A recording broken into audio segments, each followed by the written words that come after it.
അവരാദ്യം ഔട്ടായി പോയി. വേറെ നന്നായി ഡാൻസ് കളിക്കുന്ന കുറെ ആൾക്കാർ ആദ്യം ഔട്ടായി പോയി. ഇവര് 5th വരെ വന്നു. അപ്പൊ അങ്ങനെ ഡാൻസിന്റെ സംഭവമല്ല. ഫിനാലയിൽ നമ്മൾ കൊടുത്ത റൗണ്ടിൽ ഒന്ന് അവരുടെ സിഗ്നേച്ചർ റൗണ്ട് ആയിരുന്നു കൊടുത്തത്. ആ സിഗ്നേച്ചർ റൗണ്ടിൽ അവർക്ക് ഏറ്റവും സ്ട്രോങ് ആയിട്ട് തോന്നുന്ന ഏത് പെർഫോമൻസ് ആയിരുന്നു അത് കാഴ്ചവെക്കാം. അവർ കാഴ്ചവെച്ചത് സ്കിറ്റ് ആയിരുന്നു. അത് തന്നെയാണ് അവരുടെ സ്ട്രോങ് ഇതും.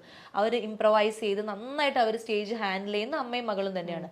പക്ഷെ അന്നത്തെ ദിവസം അവർ ചെയ്ത പെർഫോമൻസ് ബിലോ ആവറേജ് ആയിരുന്നു. അത് ലാൽ ജോസ് സാറും MG ശ്രീകുമാർ സാറും ശ്വേതാജിയും ഞാനും ഞാൻ പിന്നെ ജഡ്ജ്മെന്റ് പാനലിലേക്ക് പോയില്ല. പക്ഷെ ഇവര് 3 പേരുമാണ് ജഡ്ജ്മെന്റിൽ ഇരിക്കുന്നത്.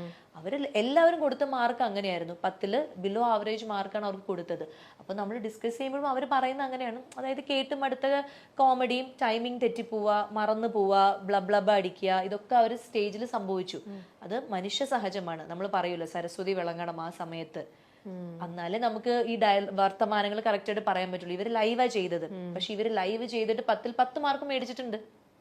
ഇവര് ലൈവ് സ്കിറ്റ് കോമഡി ചെയ്തിട്ട് ഫുൾ എൻറ്റയർ ക്രൂ നിന്ന് കൈയടിച്ചിട്ടുണ്ട്. പക്ഷെ അതേ ആൾക്കാര് അമ്മയും മകളുമായിട്ട് അതേപോലെ തന്നെ കോമഡി ഇവർ ചെയ്തപ്പോൾ ഇപ്രാവശ്യം അവർ പാളിപ്പോയി. അവര് ലാഗ് അടിച്ചു, അവര് അങ്ങനെ സംഭവിച്ചു പോയി. അത് അവരുടെ കുറ്റമല്ല. അപ്പം മാർക്ക് ഇടുന്ന സമയത്ത് ജഡ്ജ് അത് നോക്കിയിട്ടാണ് മാർക്ക് ഇടുള്ളൂ. പിന്നെ അവർക്ക് കൊടുത്ത ഡാൻസ് റൗണ്ട് അതിൽ പ്രത്യേകം റൂൾസിൽ പറഞ്ഞിട്ടുണ്ടായിരുന്നു, നിങ്ങളുടെ ഡാൻസ് അല്ല നമ്മൾ നോക്കുന്നത്, മൊത്തത്തിലുള്ള ഗ്രൂപ്പ് പെർഫോമൻസ്. അതുകൊണ്ട് അവർക്ക് ഒരു ഇതും കൂടി കൊടുത്തു, നിങ്ങളൊരു ഗ്രൂപ്പിനെ കൊണ്ടുവന്നോ, നല്ലൊരു ഡാൻസ് ടീമിനെ കൊണ്ടുവന്ന് നിങ്ങൾക്ക് ചെയ്യാം. നിങ്ങളുടെ മൊത്തത്തിലുള്ള പെർഫോമൻസിന് ഒരു ഓവറോൾ നമ്മളൊരു പെർഫോമൻസ് കാണുമ്പോൾ നമ്മൾ പറയുമല്ലോ വാവ് ഭയങ്കര ഒരു കൊള്ളാം എന്ന് പറയുമല്ലോ. അത് മാത്രമേ നോക്കുന്നുള്ളൂ. അല്ലാണ്ട് ഈ അമ്മയും മകളും എന്നല്ല, നമ്മുടെ കണ്ടസ്റ്റൻസിൽ ഒരു അമ്മയും മകളും ഡാൻസ് ചെയ്യുന്നത് മാത്രമല്ല നോക്കുന്നത്.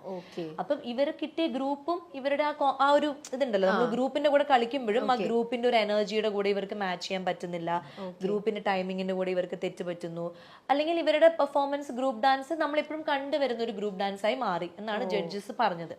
ഇതിനു മുൻപും ഇവർ ചെയ്തിട്ടുണ്ട് എന്നുള്ള രീതിയിലാണ് പറഞ്ഞത്. പക്ഷെ ഫസ്റ്റ് കിട്ടിയ ആൾക്കാർ നമ്മൾ ഇതുവരെ കാണാത്ത ഒരു സാധനം, നമ്മളെന്ന് പറഞ്ഞ ആ സ്റ്റേജിൽ നമ്മൾ കാണാത്ത ഒരു കാര്യം അവരെടുത്ത് കൊണ്ടുവന്നു. അപ്പൊ അത് ജഡ്ജസ് അവർക്കൊരു വാവ് കൊള്ളാലോ എന്ന് തോന്നിപ്പോയി. അവരുടെ അത് എല്ലാം ശ്രദ്ധിക്കും. നമ്മൾ എടുക്കുന്ന മ്യൂസിക് വളരെ ഇമ്പോർട്ടന്റ് ആണ് ഒരു ഡാൻസിന്. ഡാൻസ് ഒക്കെ ചെയ്യുമ്പോൾ അറിയാലോ, ചില നമ്മൾ അമ്പലത്തിലൊക്കെ ഉത്സവത്തിന് കളിക്കുമ്പോൾ ചില പാട്ട് നമുക്ക് ഭയങ്കര ഇഷ്ടമായിരിക്കും, നമ്മളത് ഡാൻസ് നല്ല ആസ്വദിച്ച് കളിക്കും. പക്ഷെ കാണുന്നവർ ഉറങ്ങി തൂങ്ങിട്ട് വേറെ പാട്ടില്ലേന്ന് ചോദിക്കും.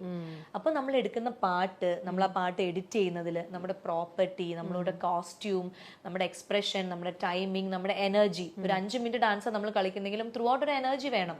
പക്ഷെ അമ്മയും മകളും ഇവർക്ക് അത് ഒരു ശീലമില്ലാത്ത കാര്യമായതുകൊണ്ട് അതിനൊന്നും നമ്മൾ മാർക്ക് കുറയ്ക്കുന്നൊന്നുമില്ല. ഇത് ഡാൻസ് റിയാലിറ്റി ഷോ അല്ലാത്തതുകൊണ്ട്. പക്ഷെ മൊത്തത്തിൽ അവരുടെ ഒരു ഓവറോൾ പെർഫോമൻസ് അന്ന് വീക്ക് ആയിരുന്നു. നമ്മൾ ഫസ്റ്റ് കിട്ടുന്ന പ്രതീക്ഷിച്ചിരുന്ന ഒരു അമ്മയും മകളും ഉണ്ടായിരുന്നു അന്ന് പെർഫോമൻസുകളൊക്കെ കണ്ടിട്ട്. പക്ഷെ അന്ന് അവർക്കും ബെറ്റർ ആയിട്ട് പെർഫോം ചെയ്യാൻ പറ്റിയില്ല. പക്ഷെ വേറൊന്ന് ഇവർ പറഞ്ഞതെന്ന് വെച്ചാൽ, നിങ്ങൾ ഓൾറെഡി ഈ ഷോയുടെ ഇൻ ബിറ്റ്വീനിലെന്തോ നിങ്ങൾ തന്നെ വേറൊരു ഇപ്പൊ കിട്ടിയവർക്ക് ഫസ്റ്റ് അവർക്ക് കൊടുക്കും എന്നൊരു പ്രോമിസ് ചാനലിന്റെ സൈഡിൽ നിന്നും കൊടുത്തിരുന്നു. ചാനൽ സൈഡിൽ ആര് കൊടുത്തു? ചാനൽ കൊടുത്തു അവർക്ക്, അതായത് പബ്ലിക് ആയിട്ട്. അതേ ഒളിച്ചും പാത്തും അല്ല, ഒളിച്ചും പാത്തും തന്നെ ആ ഫസ്റ്റ് കിട്ടിയ ആൾക്കാരെ ഇവരുടെ ഇന്റർവ്യൂവിൽ തന്നെ ഞാൻ കേട്ടല്ലോ ഇവര് പറയുന്നത്, ക്രൂ മെമ്പേഴ്സ് തന്നെ ഞങ്ങളോട് പറഞ്ഞു നിങ്ങൾക്ക് തന്നെയാ ഫസ്റ്റ് എന്ന് പറയുന്നു. അതെന്തറിയോ, ഇപ്പൊ നമ്മൾ ഇവിടെ അല്ല അത് തന്നെ അത് ഇവർക്ക് തന്നെയാന്ന് പറയുന്നത്. അതായത് ഈ ശൈത്യയും ഷീനയും എന്ന കണ്ടസ്റ്റൻസിന് ഫസ്റ്റ് കിട്ടും എന്നുള്ളത് ക്രൂ മെമ്പേഴ്സ് പറഞ്ഞു. അത് ശരിയാണ്. ഞാനടക്കമുള്ള ആളുകള് സ്റ്റേജിൽ അത് ഇവരെ സപ്പോർട്ട് ഭയങ്കരമായിട്ട് ചെയ്യുന്നുണ്ട്. അതായത് ഞാൻ വലിയ പ്രതീക്ഷ ആയിരിക്കാം. ഞാൻ എപ്പോഴും ഇവർ ഇൻട്രൊഡ്യൂസ് ചെയ്യുമ്പോൾ നമ്മുടെ സ്ട്രോങ് കണ്ടസ്റ്റന്റ് ആയിട്ടുള്ള അല്ലെങ്കിൽ നമ്മുടെ എനർജറ്റിക് കണ്ടസ്റ്റന്റ് ആയിട്ടുള്ള ഇവരെ സ്റ്റേജിൽ നിർത്തിയിട്ട് ഞാനും ശ്വേതാജിയും മറ്റുള്ള കണ്ടസ്റ്റൻസിനോട് പറയും, നിങ്ങൾ ഇവരെ കണ്ടു പഠിക്കണം. ഇവരുടെ ഒരു എന്താ പറയാ സ്പോണ്ടേനിയസ് ആയിട്ട് കാര്യങ്ങൾ എടുക്കുന്നതും എന്ത് ടാസ്ക് കൊടുത്താലും അവർ ചെയ്യും, ഒരു മടിയില്ലാതെ. അമ്മയും മകളും അച്ഛനും ഒക്കെ ചെയ്യും. അപ്പൊ ഞങ്ങൾ എല്ലാവർക്കും പറയുന്നത്, നിങ്ങൾ ഇവരെ മാതൃകയാക്കും, ഇവരെത്ര ഭംഗിയായിട്ടാണ് ഓരോ കാര്യങ്ങൾ ഹാൻഡിൽ ചെയ്യുന്നത്, അതൊക്കെ ഞങ്ങൾ പറഞ്ഞിട്ടുണ്ട്. അപ്പൊ നമ്മൾ വിചാരിച്ചു ഇവർക്ക് കിട്ടും, അല്ലെങ്കിൽ ക്രൂ മെമ്പേഴ്സ് വിചാരിച്ചു. ഇപ്പൊ ഇവിടെ നമ്മൾ ഇത്രയും പേര് ഇരിക്കുമ്പം എല്ലാവർക്കും ഒരു നടനെ അല്ലല്ലോ ഇഷ്ടം. അപ്പൊ മറ്റു നടനെ ഇഷ്ടമാകുമ്പോൾ അവർ പറയും നിങ്ങൾക്ക് കിട്ടും, അങ്ങനെ ഒരു പ്രതീക്ഷ കൊടുക്കും. പക്ഷെ ചിലപ്പോ കിട്ടില്ല. അത് വെച്ചിട്ട് അപ്പൊ എനിക്ക് ഏറ്റവും ഞാൻ അവർ ആ സ്റ്റേജിൽ അവർ സപ്പോർട്ട് ചെയ്ത് പറയാത്തതിന്റെ മെയിൻ ഒരു റീസൺ എന്ന് പറഞ്ഞു കഴിഞ്ഞാൽ, എന്ത് തന്നെ ആയിക്കോട്ടെ, എന്ത് തന്നെ ഇഷ്യൂസ് ആയിക്കോട്ടെ, എങ്ങനെ വന്നാൽ അത് പറ്റിച്ചു, അത് എന്ത് വാട്ട് എവർ, നമ്മളൊരു സ്റ്റേജിൽ നിന്ന് നമ്മൾ അത്രയും ഒരു വർഷം ആ സ്റ്റേജ് തൊട്ട് തൊഴുത് നമ്മളവിടെ ഡാൻസ് കളിച്ചു, നമ്മൾ പാട്ട് പാടി, ആ അമ്മയുടെ അരങ്ങേറ്റം ആ സ്റ്റേജിലാണ് നടന്നത്. നമ്മൾ അത് ചെയ്തു. അവർ ഒരുപാട് കാര്യങ്ങൾ ആ സ്റ്റേജ് ചെയ്തു. അവരുടെ ലൈഫിലെ കുറെ നല്ല മുഹൂർത്തങ്ങളും, അവരുടെ എന്തോ വീട്ടില് പ്രശ്നങ്ങൾ ഉണ്ടായിരുന്നു, അത് സോൾവ് ചെയ്തു. അവരുടെ അമ്മയായിട്ടുള്ള സ്നേഹബന്ധം, ഭർത്താവുമായിട്ടുള്ള സ്നേഹബന്ധം, മകളുമായിട്ടുള്ളത്, അങ്ങനെ ഒത്തിരി നല്ല ഓർമ്മകൾ സമ്മാനിച്ച ഒരു സ്റ്റേജ് തന്നെയായിരുന്നു. അവരിന്ന് തൊട്ട് ഒരു 5 മിനിറ്റ് മുമ്പ് അവർ പറഞ്ഞതാണ്, ഓക്കെ, ഈ സ്റ്റേജാണ് എൻ്റെ ജീവിതത്തിലെ ഇത്, ഈ നിൽക്കുന്ന 5 പേരും എനിക്ക് എൻ്റെ ഫാമിലി പോലെയാണ്, ഈ കണ്ടസ്റ്റൻസ് എല്ലാവരും എൻ്റെ ഫാമിലി പോലെയാണ് എന്നൊക്കെ പറഞ്ഞ ആള് ഒരു 5ാമത്തെ സ്ഥാനമാണ് കിട്ടിയെന്ന് പറഞ്ഞപ്പോഴേക്കും അവിടെ നിന്ന് വാക്കൗട്ട് ചെയ്ത് പോകുന്നത്. അത് ഞാൻ ഇപ്പോഴും അത് എനിക്ക് ഒരു മടിയില്ല അത് പറയാൻ. ഒരു കലാകാരനും കലാകാരിയും അത് ചെയ്യാൻ പാടില്ല. പക്ഷെ അവര് എന്നിട്ട് നമ്മുടെ ഇന്റർവ്യൂല് വന്നപ്പം അവര് ശ്വേതാജിയുടെ അടുത്ത് മാപ്പ് ചോദിക്കുന്നു. അവരുടെ ശ്വേതാജിയുടെ അടുത്തല്ലല്ലോ മാപ്പ് ചോദിക്കേണ്ടത്. ശ്വേതാജിയുടെ അടുത്തും അല്ലെങ്കിൽ ലാൽജോ സാറിന്റെ അടുത്തും അല്ലെങ്കിൽ ചാനലിന്റെ അടുത്തും അല്ല മാപ്പ് ചോദിക്കേണ്ടത്. ദൈവമായിട്ട് നമുക്ക് തന്ന ഒരു കഴിവിനെ നമ്മളൊരു സ്ഥലത്ത് പ്രസന്റ് ചെയ്തു. അവിടെ നമ്മളൊന്ന് തോറ്റു പോകുമ്പോൾ നമ്മൾ ആ സമ്മാനത്തിനെയും ആ കഴിവിനെയും നമുക്ക് അപ്പൊ അവരെന്നെ പറയണ്ടല്ലോ ഞാൻ ഒന്നും അല്ലാതായി. അതെങ്ങനെ ഒന്നും അല്ലാതാവും?